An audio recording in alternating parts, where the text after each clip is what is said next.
Here's how to send a PDF file via email. First of all, you need to launch your Google Chrome web browser or any web browser that you prefer.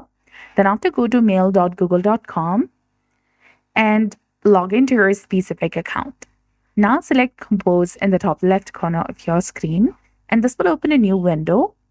And here, type in the email address where you want to send the PDF file, enter the subject, and after that, you need to go ahead and find the attached files icon. It's located between the formatting options and insert link. Go ahead and click on this icon, and now find and select the PDF you want to send. Select open or double click on it. The PDF will now be attached to your email. And after entering the recipient's email address and subject or the message, select send, which is highlighted in blue color in the bottom. And you can also schedule the email to be sent later by clicking the drop-down menu and selecting send button and selecting the schedule sent. So that's all there is to it. And now if you go to the send section, you'll get the email that you just sent. So that's it. I hope you found this video helpful.